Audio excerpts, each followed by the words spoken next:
make sure you hit that like button and that subscribe button, and we'll be good. Hit the like button and that subscribe button.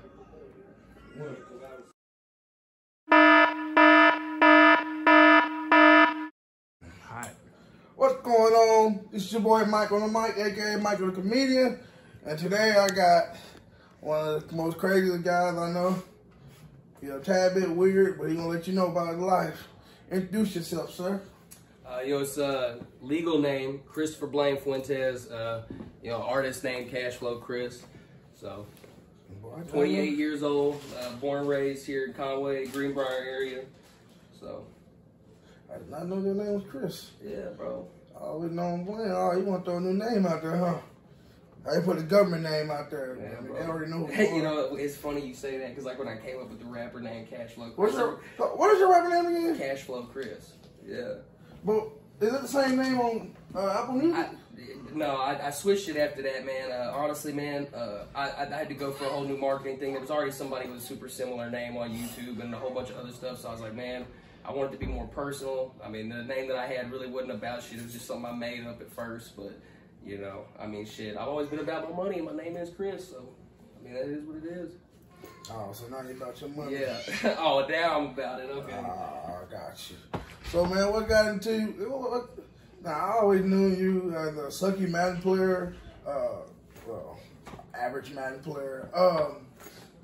Worked with you a couple times, but when did music come involved in all this? Man, I mean, like a lot of people, bro, like people, they get into music, they vibe with it. Man, to be honest with you, man, I never really ventured out to try to hone any artistic talents in my life. I just always assumed I would never be good at it. Man, I've been going through a really rough time this past year, you know what I'm saying? Just bad relationships, just whatever, just life in general. And, man, one day, I'm not even gonna lie to you, bro. I rolled out of bed on a Saturday, and I was like, you know what, man? I've been talking about making music or doing something in the music industry for a little bit. I'm tired of talking about it, man. I'm just gonna see if I can do the thing. Right. And so, I sat down, I wrote me a little freestyle. A couple people digged it, or wrote me out, a little song, whatever you want to call it. So I did that. And then I made my first song, which you can find Rico Rax. It's on, it's all over every streaming platform. It was nasty. That was my first one that I ever made. It's so-so, man. I'm really not a super huge fan of my first couple songs. But yeah, so I did that. I made another one, kind of different style, just, dipping my toe in. And man, a lot of people, they seem to dig it. Got a couple new songs coming out, Not an Addict and Twinkle. So, I did. Yeah, Twinkle. I mean, that look here, dude. These motherfuckers are jumping. So, I'm telling you, bro. But yeah. So you just... Yeah, bro. It's just being creative, man. This is really all I do now with my free time, bro. I used to be just, like, fucking out of there. Always doing a bunch of crazy, weird stuff. Going weird places, just hanging out with crazy people. Just trying to keep myself entertained. Man, after I found music, I found something that I've just dived into, engulfed myself in. To the point, man, where, I made a couple more songs and I started to believe in myself. I mean, I just went and spent last couple weeks $2,500 on a home studio, all professional grade equipment so I could get more practice, auto-tune, Pro Tools, everything you need to make music.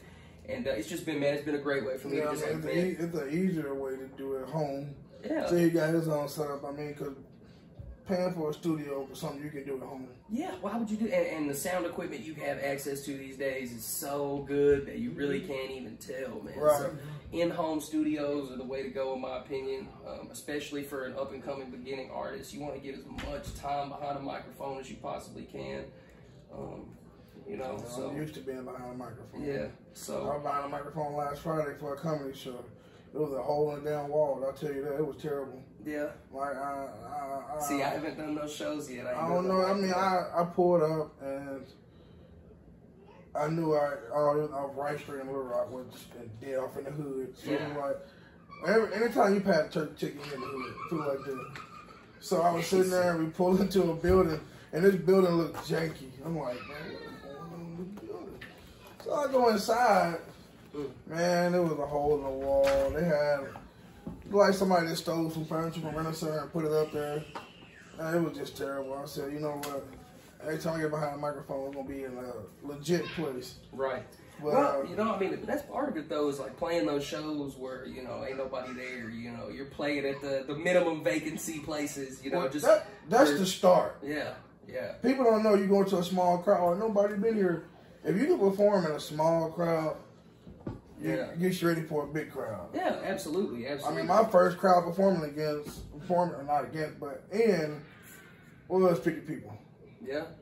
And then open up for a headliner for 60 people. I had a show, it was sold out, it was gonna be like 150 people there, but ended up getting canceled for COVID. But you know what I mean, over time you'll learn. And I mean, you probably never performed, have you? Nah, man, the only time that I've really gotten like any kind of,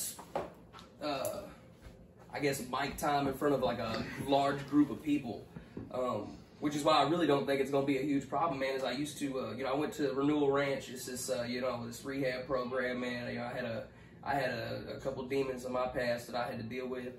And going out there, man, I've always been really good at speaking to people, just like articulating my words, you know, very good at delivery.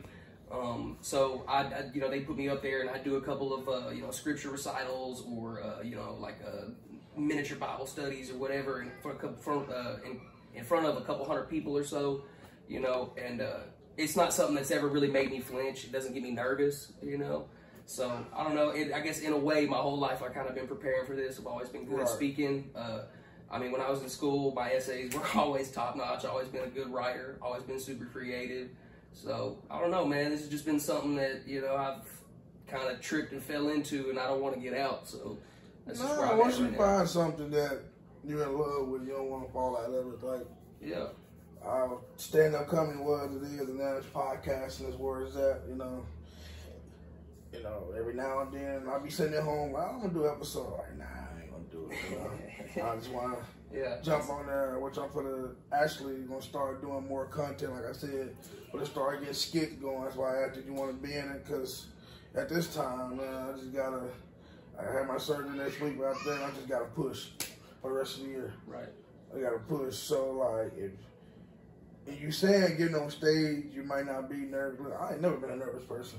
But my first time getting on stage for company, man, it was just like, man, I guess it is different. I got up there and I was like, oh, all the eyes just looking at you. And it's something you're passionate about. And, yeah, you know? And so, and the thing with music is getting up there. Okay, you're not nervous. But what I remember my lyrics word from word, because you won't have to sound it out. So with music, it's a little bit different. I don't know if you ever performed on stage. I have. And were you nervous when you did it? In the beginning, I was. But once I did it, it was. Yeah, it was just, it started flowing out of you. It was easy.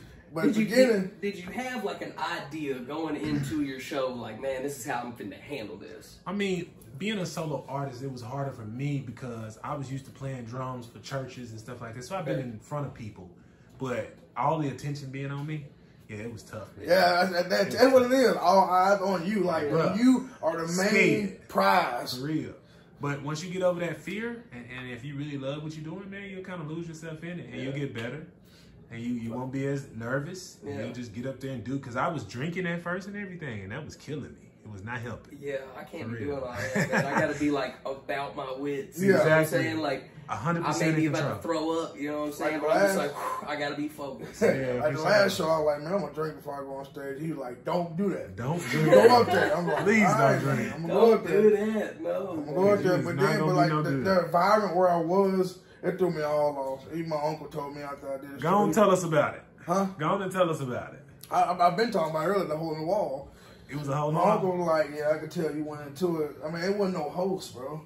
Like, people don't understand, if you're going to do a comedy show, you have to have a host. You got to have There's somebody no that way. does the transition. PSA. Yeah, because the host is the one that, you know, gets to fill the crowd. He keeps the flow. And tell them who they should hire to be the next host for all of the comedy events. You said what? Who should they hire? Who should I have? Who should they hire for all of the comedy events in the state of Arkansas. Bruce Buffer. You should hire me, duh. Tell him. You want to host? Get me. That's it. I host podcasts. You want somebody to get up there? I'm gonna tell you now. I'm gonna go up there and say a couple of jokes. If a joke terrible, all right, come to the stage next season. I ain't gonna keep it going. I can hand it off to the next person. This crowd don't like me, but hey, go up there. But I mean, the same thing with music. Like, good luck, bro. Like when music artists come to Arkansas and perform, they ain't the first one performing. They got other people out there to fill the crowd for them. You already know the crowd gonna feel you because you know, all right, they know who coming. They know, hey, Blaine for the, he for to do his music. We come to see him. Yeah. But you just not gonna jump out there and do it. You gonna have some people come in front of you like, okay. And so that's what the thing is. Like, I love to stand up, but I love your host. Like, you actually control what you do. You can talk for 5 minutes, you can talk for 1 minute, you can talk for 30 seconds. You can talk how long you want to talk. But when you have a set, you gotta do 5 minutes, 10 minutes. It's that thing. I didn't know how much time I had, so I was just up there rambling with different stories and not knowing what to do. That's the part of not having a host. Yeah, that's the part of not having a host because you never can feel the crowd. He told this one dude, shout out to Chill Out Gary, a guy that I linked up with that do skits. He told him, "You're up there." So he just walked on stage and started telling jokes. Was anybody listening at first? No. And he started talking. Oh, okay. When I got up there, people were listening, but that's because some people already knew who I was. Yeah. But then, like, when May got up there, she killed it. But then the main two people that I wanted everybody to see, which is my mentor, shout out to Trey Diesel and D So Funny, but they went. But D So Funny only had 8 people in the crowd. 8 people. And you know what he told me at the outstage? He said, "This is the show that make or break you." He said, because you can have everybody around you and full capacity. But if you can make these little 8 people laugh, it takes you a long way. It takes your confidence up the wall. Me, when I performed, there was 50 people out there. When he performed, 8 people out there. So, and then Trey Diesel, 8 people out there.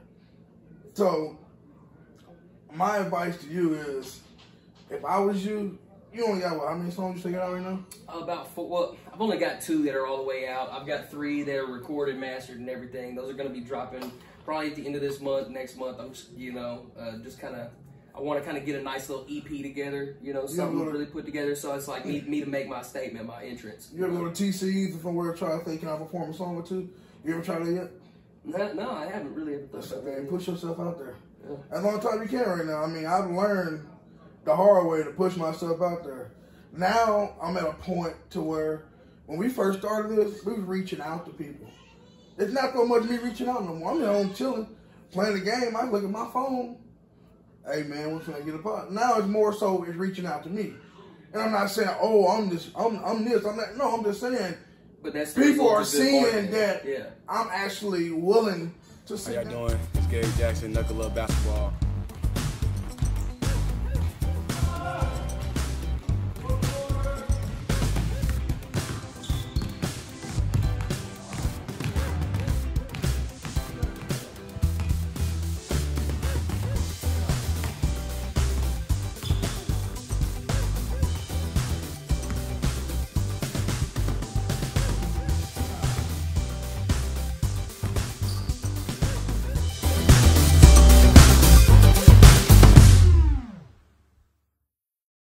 And do this. I'm not playing no games, Hey, you want to do this? Let's go. So, like... I think that's part of, like, getting people to believe, though, is like, when you first start saying, hey, I'm doing this, everybody's like, all right, cool. Right. But when they see that you're putting in that effort, when they see that you believe in yourself, when they see you're putting in that work, things start changing. People start coming into your life that can benefit you and put you in a better position because they see the hustle you're putting in. Right. You know what I'm saying? And see, like, we ain't even...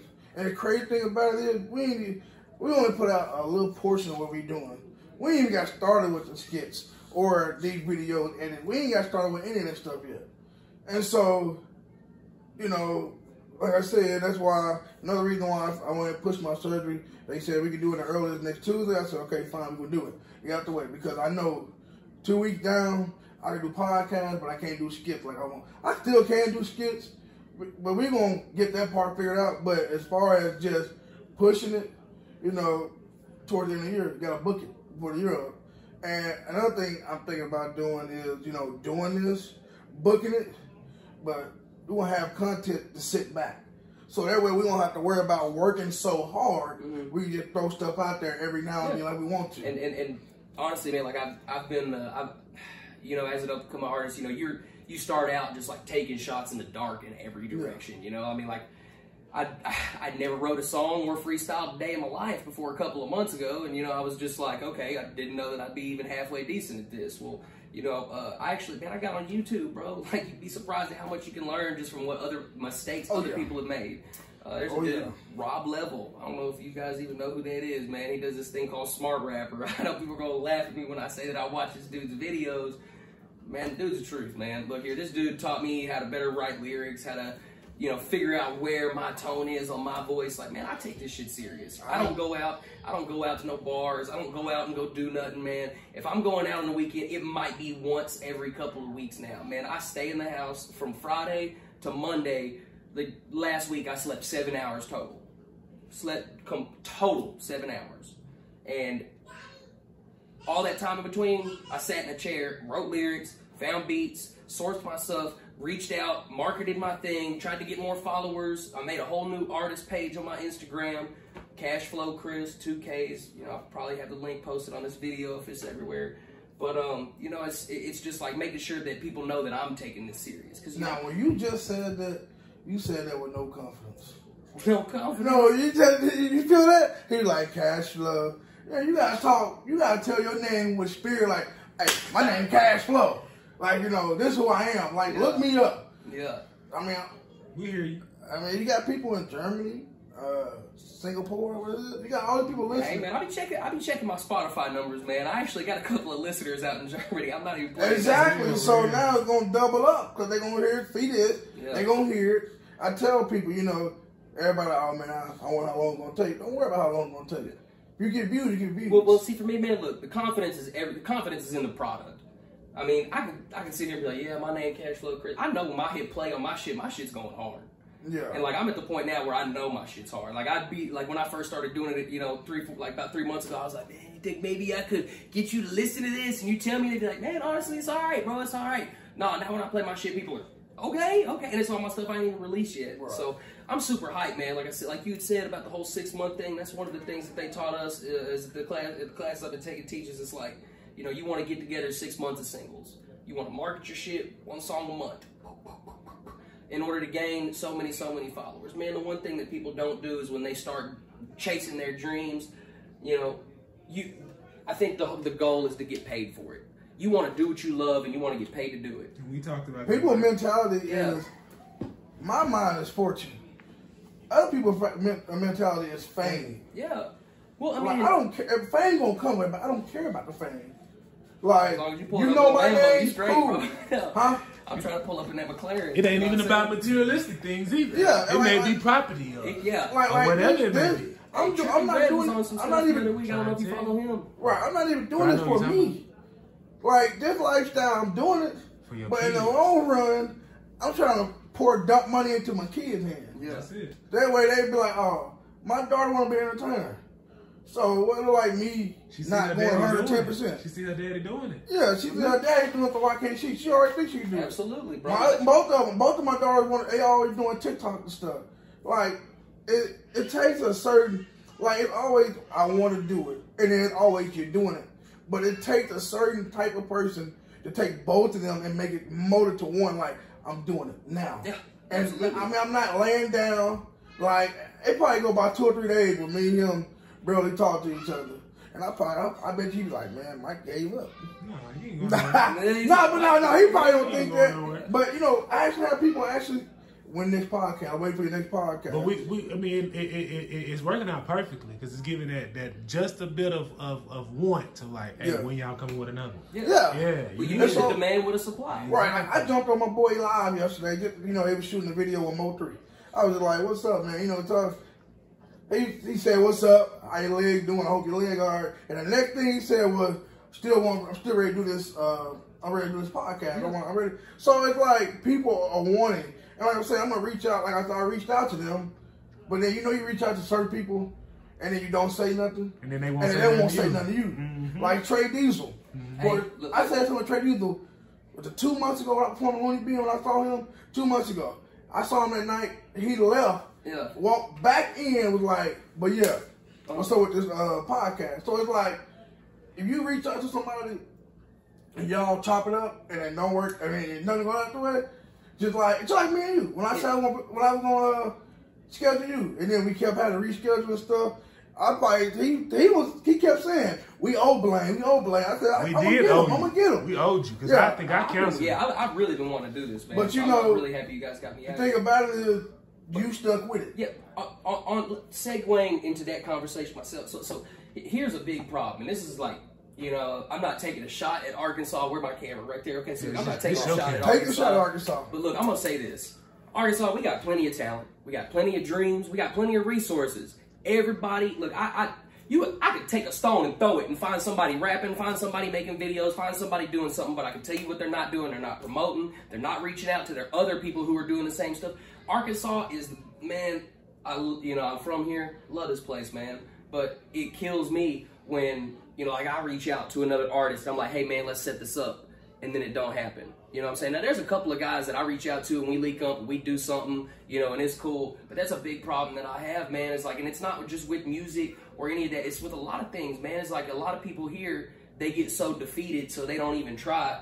And there are guys I know that since I started rapping, they be like, hey, man, you can check out my music. And I'm like, dude, you're dope. Why is any of this not on the internet? What are you doing? Why is this just on SoundCloud? Oh, man, you know, I just kind of blah, blah, blah. I'm like, man. There's a big difference between I want to and I am. Yeah. Like, man, it's hard for me to get, like, you know, like, let's say I go to a studio or something and I'm like, hey, you know, here's this song I recorded. I need you to mix this for me and master it and let's make it happen. We do that, cool. And then, you know, it'll be, you know, and there's, you know, I've gone to a couple of different places, but it's just like, you know, it's hard to get people to work with you here. There's not, you know what I'm saying? I don't know if it's really like that. I hear I'm gonna cut you off on that. The reason why it's so hard is because you just started. Yeah. Well, I mean, even they don't know who you are. So I wouldn't even be worried about working. Yeah, I mean that's why I invested the $2,000 into my home studio. That's what you already said is that you already you not only are you rapping but you studying. Yeah. And so you know. Yeah, I have a structure. Look, I have a structure. So here's my thing: when I get home from work, like I get up, work out, go to work, come home immediately. Before I do anything else, I sit down, I start a timer, and I start writing lyrics. It don't matter. I don't have an idea. I find, like, I just random words. I write down 16 random words. I make a bar for each one of those words. I make a structure. I get them lines. For 30 minutes, I write multi-bars. And for another 30 minutes, I write punchlines. Do you do and I just go, man, I'm slowly getting to the point where it's like that. Like, my punchlines are slowly starting to come in. I've really been focusing a lot on that in my newer music. I used to write music, too. But I stopped rapping a long time ago. You take a word, I mean, it's unbelievable. It is unbelievable. Music. I mean, I can play a song or two that I did, but you take a word with a double meaning. Yeah, well, I know what a double. I know you know what I mean. I'm just saying, but a lot of people, when they struggle with that because they be like, oh, this word mean this, mean this. You can take a word with one meaning, but make it double. Because how lingo set up these days, you can make it easier on yourself. Yeah. So like, I'm gonna tell you, if you ever listen to, if you go to YouTube, look up Crip and Quadeca. Them two are the king of double entendres. Two white boys are dope, like dope. And then if you want to master the double entendre, listen to Montana 300. He's in Chicago. He ain't sound nobody, but he got songs out there. I mean, every line is a bar. It's to the point to where you have to rewind the song. You're trying to catch up, you know. See, it's kind of how I feel like Bag, right? Like Moneybag. I feel like every single one of his songs is just all punchlines. You know, it's like roll up two things. They look like elephant thumbs. You know, I'm just like I want to like Moneybag so bad, bro. But I can't. He does. My roommate do though. Yeah, I want to like Moneybag so. I'm gonna tell you why I can't dig him, because I'm used to hearing Yo Gotti. I'm used to. It's like these rappers are imitating others. You would never find another Don Trip and Lito. Yeah. You would never find another one of them because of their style. That's why Lil Wayne is so hard to imitate. Young Thug tried it. Young Thug was trying to do it. But you see what happens when you do shoot for that image, though, is you land where you're supposed to land. You find your image. Yeah. And look, here's a saying that I heard, man. Is that you as an artist are a collection of your 3 most listened to artists. That's it, bro. You know, and so he's blueprints. Yeah, those are the blueprints that you build everything off of. Sir. You know, so whoever you listen to the most when you're building your style is who you're gonna be somewhat like, but you're not gonna be like them. You're gonna be what you are. A variation of them. With their variations, and then that's gonna make you So unique. that's what you trying to be, Moneybagg? Man, honestly, I don't really listen to Moneybagg. I love, dude. Moneybagg. Give me your top 3 then. Top 3 right now. Fujiano, GA. Man, right now, yeah, it'd probably be Fujiano, GA, and Euro got it, man. Like all dudes from Authentic Empire. I've never heard of none of them. Look, Authentic Empire is an independent music label out in Atlanta. They are super dope. I love everybody. Like, you know who Fujiano is? Nah, he just got signed to 1017 by Gucci. Him, Pooh Shiesty's another one. I love some Pooh Shiesty. So he basically into that trap music. Oh, yeah. That's what he into that trap music. So you knew. I mean, I didn't know who that was, but I didn't know. I don't listen to him, but I know of them, like who they with and who they trap music. And me personally, I don't associate myself into trap music. Yeah. I'm 30 years old. I don't get down with that no more. But this is the future. Yeah. I'm gonna say it's for you. Yeah. So you know, so everybody's different. Like I can listen to the old Gucci man. I can listen to them, but these new, like I'm still stuck in my J. Cole and Kendrick Lamar. Well, and those guys are like, you know, lyrically wise, those guys are some of the greats. You know, but do you think? Let me ask you this question, Blaine. Do you think you can merge the two? J. Cole and I'm saying like a lyrically conscious lyrically, but with the swag of Pooh Shiesty and all of that trap shit. Man, can I be real? Like that so much isn't me. Like honestly, and you know, I honestly can't wait to drop some new music. You're gonna get to see it. But a big thing for me that I've been trying to focus on, like I said, was punchlines. Is shock factor, just saying the most out there random shit. Like Eminem used to do that. Eminem used to do that, but I don't listen to Eminem, so don't get that twisted. How you not listening? But, man, look here.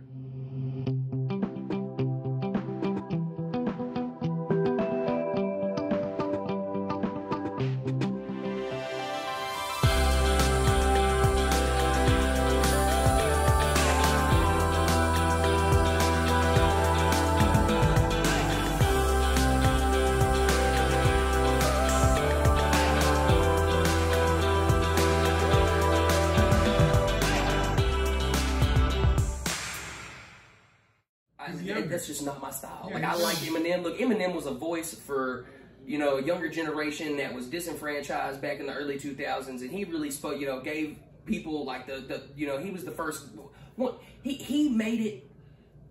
How do I say this? He really gave people somebody to look up to when they wanted to throw a bird to the system. You know what I'm saying? Like he was the guy that was like, hey, you know, there it is, and that was cool. You know, and it's still cool, man. Like I still ride with him, but it's just not my vibe. Like when I hop in the car, I want to hear something from Authentic Empire. I want to hear some Pooh Shiesty. So do you mess with like MGK? Man, I like MGK. Yeah, I really like his new stuff. You know, his punk rock vibe. Like I'm a big MGK fan. You like NF? Huh? NF? I know who NF is. I'm not a huge fan. I don't listen to a lot of white artists. I don't. And there's a reason for that, man. Is like, look here, as a you know, I'm mixed. You know, I'm Hispanic and white. People are always gonna see me white, no matter what. But as a tip, somebody gave me is like, man, like I said, you sound like the most 3 artists that you listen to. Okay, as a white rapper, you already have a stigma coming against you. Oh, he's good for a white dude. He's good for a white guy. My job is to sound colorless when I hop on the mic. I want people to have a non-biased opinion about my music and be like, that dude's good. And then if they find out that, you know, I'm half white after that, that's cool. I don't care. It was a dude that came out. I can't think his name. It was a while back, though. Well, Paul Wall sounded different than everybody. Yeah, Paul Wall did. Paul Wall, he didn't sound like nobody. No, he didn't. And one rapper I can say that never sound like anybody, and you can't imitate his style, is Ludacris. You ever listen to Ludacris? You can't. His style was one of a kind. Because he started his career in a radio station. Yeah, he grew up. Look, he knew what was on the radio. His ear was trained to find a hit, and so he started writing hits, and he knew what it was because he. You know what I'm saying? So it's like when I listen when he'd hop on his show, he'd play his. You know what I'm saying? When I listen to Ludacris, I mean, even like if you listen to how he sounds, you can't imitate T.I. Like he's a trap rapper, but his trap rapping versus Gucci trap rapping was totally different. It was more. You could eat it easy. Yeah, it was more palatable. Right. Gucci's. So that's what I'm saying. Like Rick Ross, you can't even take his style. He the only one that had that style, Rick Ross style. You know that he keep the same tone. Every now and then he'll speed it up, but he go back to the same tone. And so that's what I try to tell people. Find yourself in that lane. Yeah. Because if you go in the lane, like of course you're gonna like the 3 people, you want to sound like them.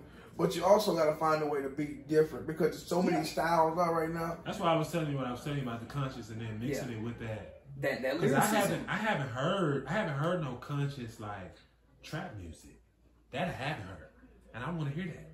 You know what I'm saying? Like some woke trap. I'm talking about crazy. It is something out there actually. I think it's Molly or somebody like that. Mozzie. It's a cat out of California. His name is Mozzie. Yeah. But yeah, it's rough. Oh, you talking about Mozzie?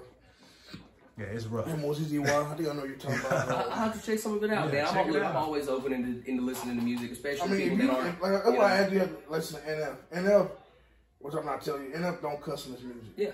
And they try to say he imitated Lil Wayne or whatever. But if you listen to NF music, it's so inspiring because he is basically giving you what he grew up off of. Like he giving you life lessons. He give you like Eminem gave you that.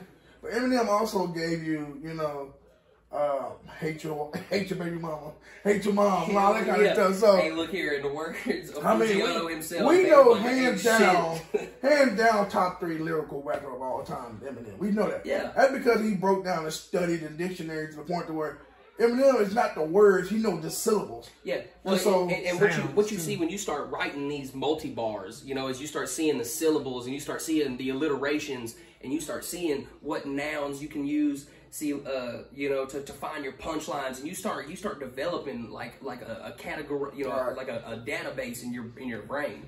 You know what I'm saying? So like I'll go, like how I write my punchlines is I'll go through and I'll pick out a bunch of nouns and I'll write them all down on a piece of paper. And then, okay, describe that noun. Boom, after I've described the noun, what am I doing with this noun in this sentence? Do I want to be hard with this, or do I want to say some outrageous stuff that's got people like, what did this dude just say? And that's really what I like more than anything, because everybody out here is trying to be hard, man. And another thing, I'm trying to be disgusting. I'm trying to be grimy, you know what I'm saying? And another thing like, that helps is being tattooed to the beat. And that sounds weird, but like, when you can ride the heck out of a beat, your voice is always exactly. So your punchline's already hidden, and you riding the beat, people's gonna be like, "Oh, okay." Oh, like that one girl from Rhythm and Flow, London B. I downloaded an album. She got a song on there where she just like grinding the crap out of the beat, and then you just like, man, how she just like, you get the stank face, just like D Smoke. We both know who D Smoke is. He won one Rhythm and Flow. You don't listen to my listen to D Smoke. When I say that dude ride the beat, I'm gonna say it's gonna be Cali. I mean, yeah, he from Cali, but you can tell he can rap like anything he want to rap. His style is just like, I watch Rhythm and Flow again just because of him. Him and Flawless Real Talk. Them two. You ever heard of Flawless Real Talk? You heard them? You're Puerto Rican rapper? White. Or, yeah, wait. That's yeah. You're talking about Flawless, right? Yeah. Actually, you know, it's funny you say that. I've actually got some homeboys down in Lubbock, Texas, man. His name is Zach Hernandez. His rapper name is like Tryptamine, DOG the Shaman, or some out there trippy shit. You know, he's one of my Mexican homeboys.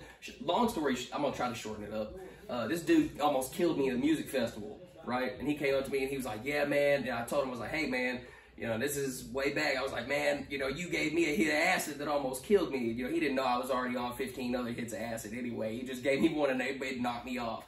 So I approached him. I was like, "Bro, you almost killed me, yada yada yada." Well, we talked it over. Turns out, you know, he didn't. He obviously he didn't mean to let all that conspire that way. But anyway, come to find out, you know, he actually rapped or opened shows for Strange Music, Ritz, Caskey, all these other people. Good friends with Flawless. He met with him in a couple of shows. Granted, told him he'd do a feature with him, all kinds of stuff. Like, he'd actually just posted maybe a month ago about him DMing Flawless, and Flawless messaged him back. He's like, "Oh man, you know, you should have hopped on that free feature when I offered it to you, but I can do it for cheap. But I gotta charge you now. I gotta pay you." After the show, Troy Man. He's coming on the show. Is he in Cypher on Netflix or something? Yeah, Rhythm he's coming to show. My Zach is supposed to be getting a call. Actually, this dude. Oh yeah, they bring it back. Yeah. Troy Man, He got an album out now. He got a song with him, D Smoke and T.I. I'm sure finna get it. I'm sure finna hear it. I'm finna yeah, Troy, man. Like the finalists, them four was they just all got something. Like they was crazy. We all knew who was gonna win. Like D Smoke was clear cut. Like he was, even when he messed up, his song sounded great. That the one with the kids. It's actually he got it on his phone, don't he? Yeah, no, it ain't. Let on Me the Go. Album. No, it didn't make it on the album.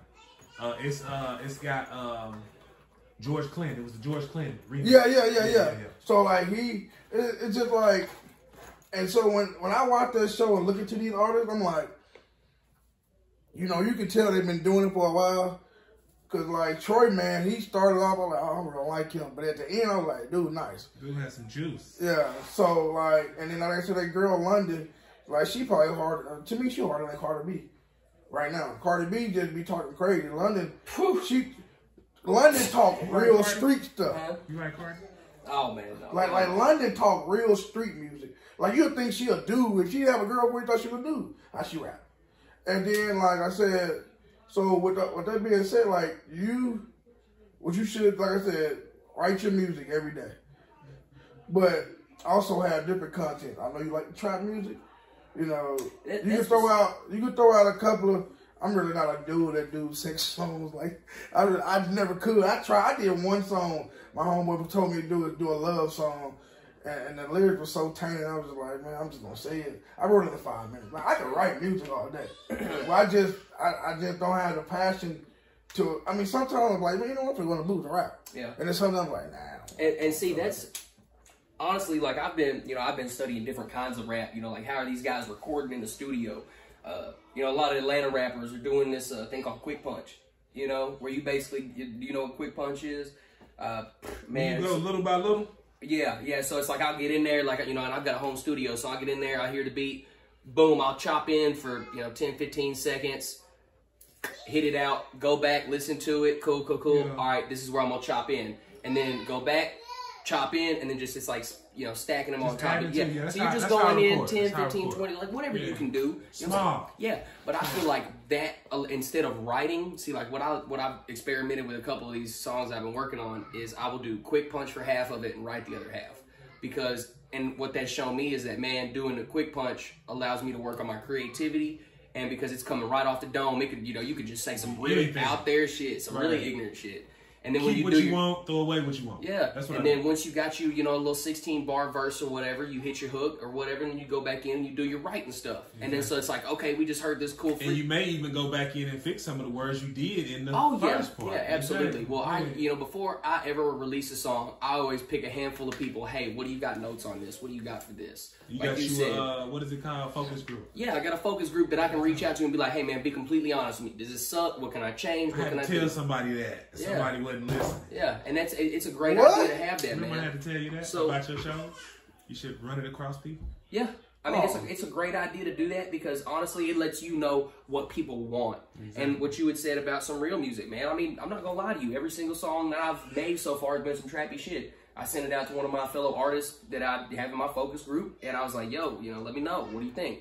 And response was real. He's like, hey, I like it, but when are you going to do some real stuff, bro? I want to know who you are as an artist. Exactly. And I'm just like, and I had to sit back on that because, you ask for advice. Sometimes you're going to get you're going to get the right shit. And I sat there and I had to think about that. I was like, bro, I really appreciate that. I'm going to work on that. And so I think that's going to be my next direction is just trying to do something a little bit more personal.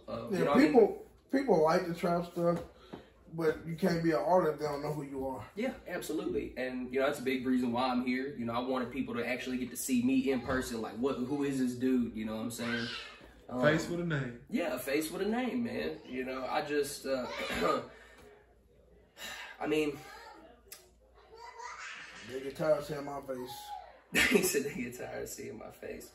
But yeah, man, I mean, the big thing is, I just want to get more personable. Like you said, you said you gotta get people to hear who you are as an artist, and I think I have a pretty interesting story, man. I mean, I haven't really talked too much about like my past. We pretty into. Yeah, so I mean, like we can do that if you want to.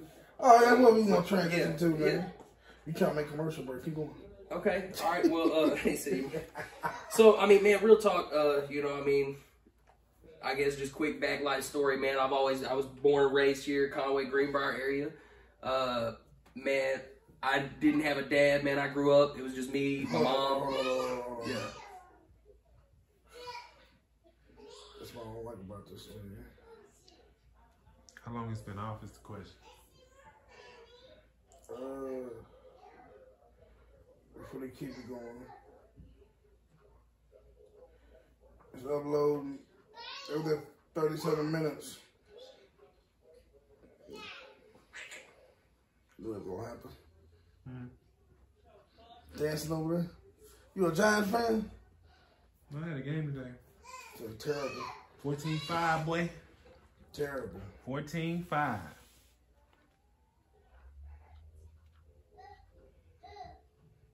Nah. Are we on break? But yeah, we can go ahead though. But yeah, so what you saying?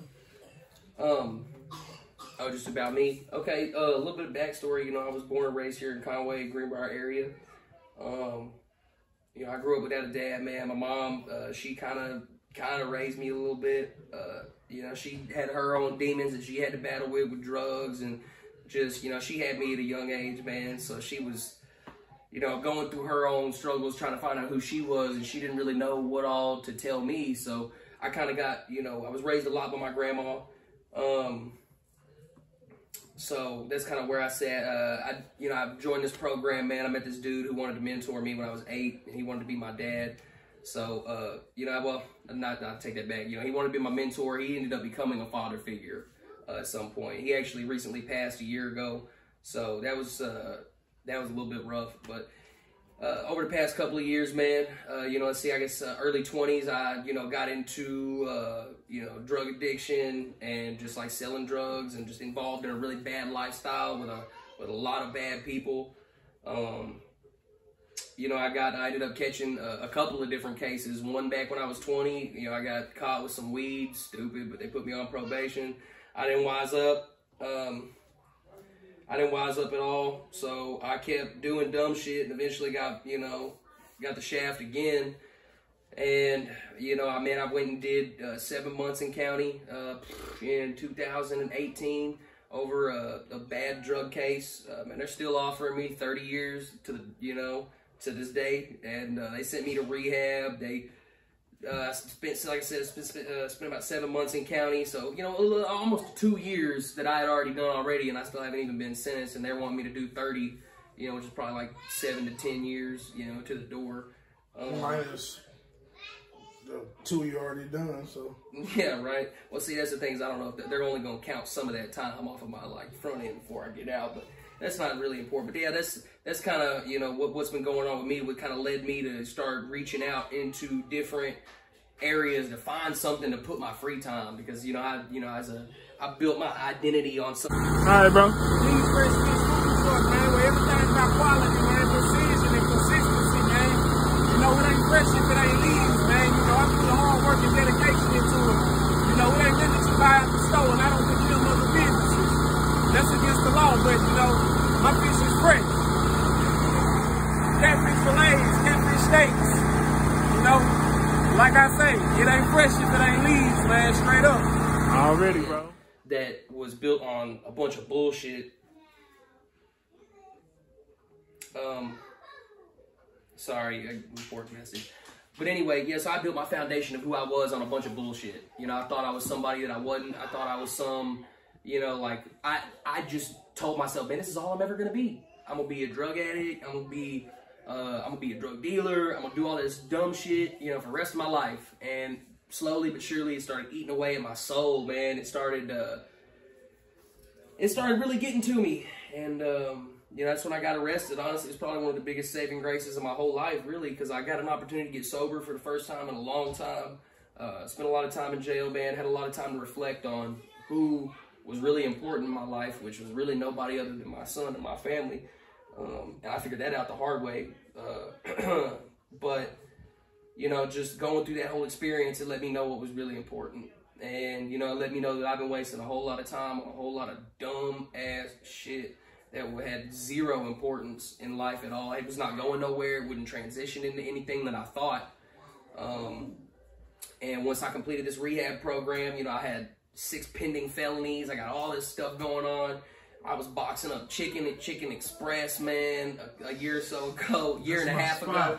Man, hey, man, I love some Chicken Express. Shout out. But they don't season their food enough. Keep going. Yeah, praise God. But yeah, man, I was boxing up chicken at Chicken Express, and I was like, man, I'm meant for so much greater than this. And dude, since I was a 7 or 8 year old kid, I would tell my parents, hey, you know, I'm gonna be something special one day. I'm gonna be something special. And you know, all they ever knew is that I was a big fuck up. You know, so that was their idea of me being. I was special, all right. I was real special. But yeah, man, and so that drive to be special, you know, helped fuel everything. I've been ambitious in everything that I've done, but you know, I got out. I was working at Chicken Express. I started applying.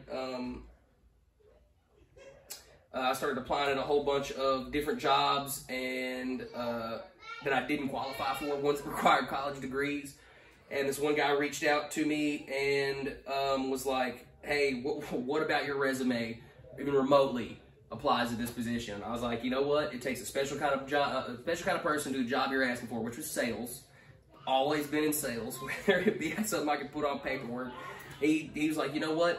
He's like, I admire your hustle. Come on in for an interview." I walked in for an interview. I told him straight up, first 5 minutes, I have 6 pending felonies. I have more felonies on my record than I have friends at this point in my life. I was like, dude, look here. I was like, I'm a year and a half sober at this point. I need somebody to give me a good job, dude, because I'm not making near enough money to support me and my son. I was like, man, I've been working too hard, grinding too much. I need somebody to take a shot on me.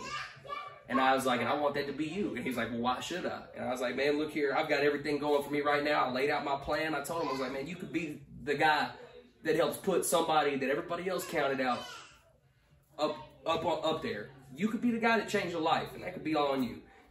He bought into it.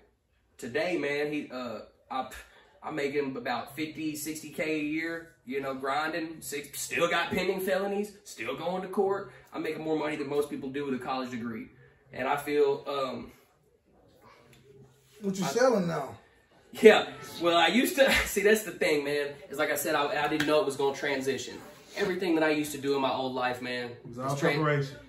Dude, preparation for what you're doing now. Yeah, absolutely, man. I'm sitting. Look behind you. That's what it is. Boom. Absolutely. Look here, man. All credit to that, bro. Look, if it wasn't for me going to Renewal Ranch and doing that, well, you crazy. And yeah, he's wild, bro. But yeah, look, right now, like you said, I'm where I'm at. If it wasn't for me going to that program, I never would have found out that I love speaking in public. Right. Real. I never would have found out that you know, you go out there, you don't listen to any kind of secular music is what they call it, and you know, I didn't know that I really liked music as much as I did. Well, that time away that I spent away from it, it became something that was very valuable to me.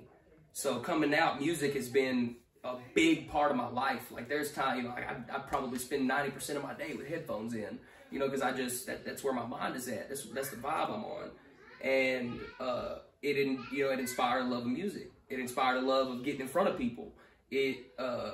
The sales thing, you know, it transitioned to customer care. I know how to take care of customer accounts, market things now, all this stuff, which transfers into music. That's why I'm saying blueprints. Everything that has been happening over the past couple of years has been laying a blueprint for what I think, man, is supposed to be my calling. Look, I've been telling my family that I'm going to be something one day since I was 8 years old. And they ain't never believed it. I'm starting to believe it now. Because I'm telling you, there are times you start saying this shit, you're like, all right, man, I'm going to be something. Well, man, what you're doing is you're manifesting it, bro. Yeah, absolutely. You believe it and it's going to come true because you believe it. Like I said, when you put in that work, when people see you putting in that work, they start to believe in you. That's right. When people start to believe in you, you believe in you. And when you believe in you, you become a dangerous thing. For real, you become something that can accomplish anything. Because we're the only thing that keep ourselves from being what we want to be. Absolutely, man. If you the have a power of the mind. Power. Yeah. Power. The power. Let's get it. Yeah. They don't like it. They like, oh man, he got. And we appreciate you for believing in us, bro. Because you know anybody else, you know, could have. I mean, we didn't have people that's supposed to been on here and they. And they didn't come back in any kind of way. And they didn't even hit a U-turn. They counseled, kept going. And that goes back to what I had said earlier about Arkansas artists. You know, it's like no matter what you're doing, whether you're a musician, you're a podcaster, whatever your grind is, man, reach out. That's something that we don't do enough as Arkansas artists. Like when you go down to like Atlanta, when you go anywhere, it's like, or Cali, it's like, hey man, you know, link in, bro, tap in, like, let's work together if you're from out of state. And everybody's like, oh, okay, here's some dude that I've never even met before. Let's work. Why is that drive not here? Well, because people in Atlanta, New York, and all that, They believe they can do it. They got Giannis hands. Yeah. They believe they can do it. But here's they got Giannis horns. They can reach out. We have Arkansas, we got T-Rex. If Arkansas people really teamed up and we started backing each other instead of hating on each other, instead of downing each other, man, look here, I see all kinds of musicians with 300, 200 views on their shit, and their shit is dope. Fire. But ain't nobody sharing it because nobody, they sit here, they're like, oh, we're from Arkansas. Why would I share that guy's stuff? Why would I do that? You know what I'm saying? And that's where we fall short, bro. Arkansas's got so much talent in every direction, and it upsets me that people don't want to support their fellow Arkansas people. If you got a business and you want people to shout it out, man, hit me up. I'll shout that shit out. You got an artistic thing. That's what we do That's what on I'm the trying to internet all the do. time. For people, you know. Look here, promotion is key. Because look, if I share your post, who gives a shit if just one person sees it and they buy your stuff?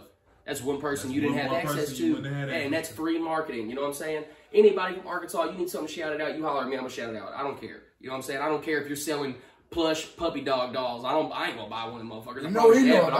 Somebody may But be. somebody going to buy it. Exactly. I'm going to share it. You know what I'm saying? Because why? Because you're from Arkansas and you need the support. That's how you feel like? You gonna cut me off? You don't cut me off.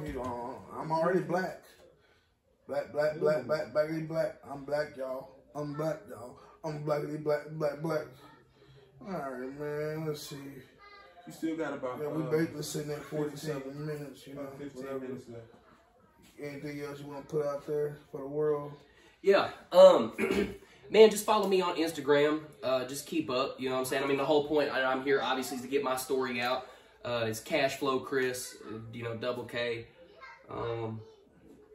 Man, other than that, man, y'all just pray for me, man. I mean, shit, I'm facing 30 years in the penitentiary. I'm trying to be an artist, bro. I'm trying to catch these M's, not catch these sentences. You know what I'm saying? I ain't playing around with these jail folks, We can pray for you, but the man right there. Oh, yeah, it's all in his hands, man. But With the slick hair. like we had He said. said with the slick. Stop. With the old school V-neck. Jesus himself. And then we got old Obama. weed smoking Obama. We know you got down in the White House with that. Hey, man, shout out to Obama, rolled up the perp in the White House. We see You you. know you did it. Yeah, Like DC Fly. He's DC right now, Fly bro. You said. see that? He was hot when they took that What picture. DC Fly said, we know he smoke weed. He said, we gonna take our problems. We gonna break them down. And then we gonna roll them up. He said, yeah, he's a smoker. He's a smoker. All right, guys, that's been my time for the day. You know how to do. Mike on the mark. If you need a host for any comedy show, hit me up. I promise you, I won't let you down. And I'll show up. Because the last comedy show I did was terrible. With that being said, appreciate Blaine. Hey, make sure you let Blaine shout out. Did he shout out his information? Did you give out your information? Yeah, no, man. Y'all want to follow me on Instagram, man? It's Kashflo Kris with no W and 2 Ks for at the start, man. Look, I will leave the link in the video, make it easy for you guys. You know what I'm saying? If you got any kind of questions, if there are any artists out here locally, anywhere in Arkansas, man, look here, I'm a damn email away, bro. I'm ready to work with anybody. I don't care if you're trash. Email me, bro. Let's put a damn song together. I'm gonna make that shit a hit. Let's go. I'm confident in this shit, bro. I'm sick and tired of Arkansas people counting themselves out. You got an art form, hit my line. Let's work with it. I don't care if you a dude singing like Mariah Carey, man. Hit my line, bro. Now. You know what I'm saying? Let's work. Let's do something. That's all I gotta say, bro. With that being said, if you trash, don't have to be in my skit. I'm sorry. I can't make you funny. You gotta be funny on your own. Yeah, bro. Hey, man, if you can't sing, bro, look, we got auto-tune to fix that, bro. Don't even worry. Just come Auto-tune. You can't auto-tune funny. Yeah, you can't do that. You can't shake money. Yeah. I can't have you on there. Can't fix ugly. Right. You can put makeup on it, but you can't fix ugly. Right. Once again, we're going to shout out the man in the camera with the good hair, long beard. His beard really long. He got one of them shape-ups, Yeah, bro, he hit the bar. Hey, they lied. They had razors back then. He got a shape-up on that. Hey, bro, they got a shape-up. Hey, bro, they sharpen them stones. Don't tell me you use them fish bones that you filleted and clean your teeth out. See your cheeks. All right, we out of here today. We out of here today.